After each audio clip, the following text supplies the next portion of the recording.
آج ہم سفر کرنے والے ہیں ایک ایسے عظیم عالم کی زندگی کا جن کا کام آپ جانتے ہیں صدیوں پر پھیلا ہوا ہے۔ جی ہاں، ہم بات کر رہے ہیں امام الترمذی کی، علم حدیث کی دنیا کا ایک بہت بڑا نام۔ کبھی سوچا ہے کہ کوئی ایک کتاب جو 1000 سال سے بھی پہلے لکھی گئی ہو، وہ آج بھی لاکھوں کروڑوں لوگوں کی زندگیوں کو کیسے روشن کر سکتی ہے؟ یہ ایک زبردست سوال ہے نا؟ تو آئیے مل کر دیکھتے ہیں کہ کیسے ایک عالم کی لگن نے ایک ایسی شاندار میراث چھوڑی جو آج تک زندہ ہے۔ تو کہانی شروع ہوتی ہے بالکل شروع سے۔ چلتے ہیں اس غیر معمولی عالم کے بچپن اور ان کے ابتدائی سالوں کی طرف۔ ان کا پورا نام تھا ابو عیسیٰ محمد بن عیسیٰ الترمذی۔ ذرا تصور کریں، 9ویں صدی کا زمانہ ہے اور وسطی ایشیا میں ایک شہر ہے ترمز، جو آج کا ازبکستان ہے۔ ایک بہت ہی اہم ہلچل والا شہر۔ بس یہیں سے ہمارے امام کے سفر کا آغاز ہوتا ہے۔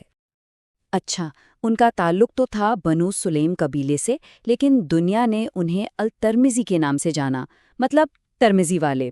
اور بچپن سے ہی ان میں ایک ایسی خداداد صلاحیت تھی جو سب کو حیران کر دیتی تھی، اور وہ تھا ان کا حافظہ، ایک غیر معمولی زبردست حافظہ۔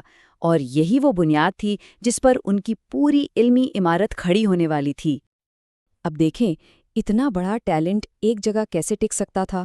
جیسے ہی جوانی میں قدم رکھا، امام الترمذی علم کی تلاش میں ایک لمبے، بہت بڑے سفر پر نکل پڑے۔ ایک ایسا سفر جو انہیں سیدھا اسلامی علم کے دل تک لے جانے والا تھا۔ یہ ٹائم لائن دیکھیں، یہ خود ایک کہانی سناتی ہے، ان کی لگن کی کہانی۔ علم کی پیاس انہیں کہاں کہاں نہیں لے گئی، خراسان، عراق، حجاز، یعنی اس وقت کی اسلامی دنیا کے بڑے بڑے علمی مراکز۔ اور وہاں جا کر انہوں نے اپنے دور کے سب سے بڑے، سب سے نامور علماء سے علم حاصل کیا۔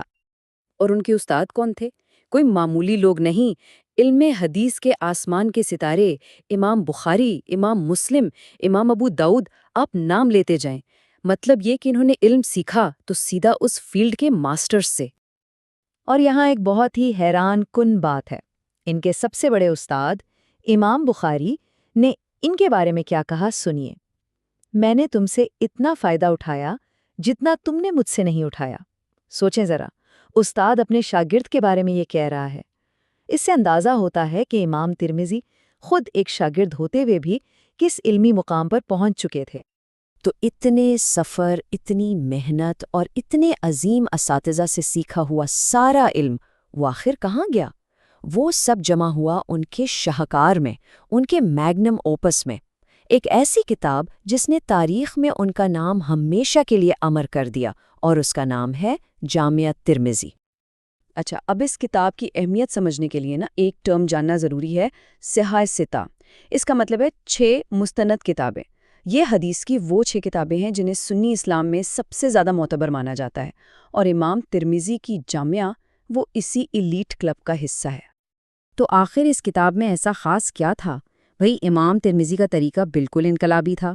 وہ صرف حدیث نقل نہیں کرتے تھے۔ پہلا قدم وہ حدیث بتاتے، دوسرا قدم وہ اس کا گریڈ بتاتے، یعنی یہ صحیح ہے، حسن ہے یا ضعیف، اور پھر تیسرا اور سب سے اہم قدم وہ یہ بھی بتاتے کہ بڑے بڑے فقہا اور مجتہدین نے اس حدیث سے کیا مسائل نکالے ہیں۔ یہ 3 اسٹیپ فارمولا تھا جس نے ان کی کتاب کو ہر طالب علم کے لیے خزانہ بنا دیا۔ اور بات یہیں ختم نہیں ہوتی، انہوں نے اور بھی بہت کچھ لکھا، خاص طور پر ان کی کتاب شمائل الترمذی، جو نبی کریم صلی اللہ علیہ وآلہ وسلم کے اخلاق اور عادات پر ہے، ایک لاجواب کتاب۔ ہاں، یہ سچ ہے کہ ان کی کچھ اور کتابیں ہم تک نہیں پہنچ سکیں، لیکن جو کچھ بھی موجود ہے وہ ان کی علمی گہرائی کا منہ بولتا ثبوت ہے۔ اچھا، کتابوں کی بات تو ہو گئی، لیکن ان کتابوں کو لکھنے والے امام ترمذی خود کیسے انسان تھے؟ آئیے ذرا ان کی شخصیت، ان کے تقویٰ اور ان کے علمی ورثے پر بھی ایک نظر ڈالتے ہیں۔ ان کی شخصیت میں 2 چیزیں بہت نمایاں تھیں۔ ایک طرف تو ان کا تقویٰ اور پرہیزگاری۔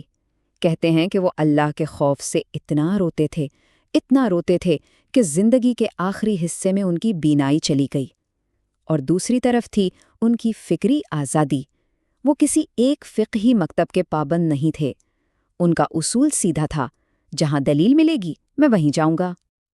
دیکھیں، علم کی دنیا میں تنقیدی جائزہ تو ہوتا ہی ہے۔ تو کچھ بعد کے علماء نے یہ بھی کہا کہ امام ترمذی حدیث کو حسن یعنی اچھا قرار دینے میں کبھی کبھی تھوڑی نرمی برتتے تھے، اور یہ ایک علمی بحث ہے جو ان کے کام کی اہمیت کو کم نہیں کرتی، بلکہ دکھاتی ہے کہ اس پر کتنی گہرائی سے کام ہوا ہے۔ اور ہاں، ایک بڑے عالم کی نشانی اس کے شاگرد بھی ہوتے ہیں۔ امام ترمذی نے بھی علم کا یہ سمندر اگلی نسل کو منتقل کیا، اور ان کے شاگردوں نے ہی اس بات کو یقینی بنایا کہ ان کا عظیم کام جامع الترمذی ہم تک پہنچے اور صدیوں تک محفوظ رہے۔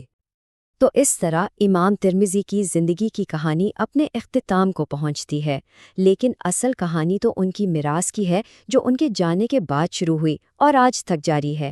آئیے دیکھتے ہیں کہ ان کے کام نے دنیا پر کیا اثر چھوڑا ہے۔ ان کا انتقال ہوا 279 ہجری یعنی 892 عیسوی میں اپنے ہی علاقے میں ترمز کے قریب ایک گاؤں بخوا میں۔ تو آخر ان کی سب سے بڑی میراث کیا ہے؟ وہ ہے ان کی کتاب جامع ترمذی۔ یہ صرف حدیثوں کا مجموعہ نہیں ہے، یہ حدیث، فقہ اور تنقیدی اصولوں کا ایک ایسا خزانہ ہے جو آج بھی 1200 سال بعد بھی علم کے ہر طالب علم کے لیے ایک لازمی ریفرنس ہے۔ اور آخر میں یہ سوال رہ جاتا ہے کہ علم کے لیے ایسی لگن، اسے حاصل کرنے اور پھر اسے محفوظ کرنے کے لیے پوری زندگی وقف کر دینا، یہ بات آج کے دور میں ہمارے لیے کیا سبق رکھتی ہے؟ اس پر ضرور سوچیے گا۔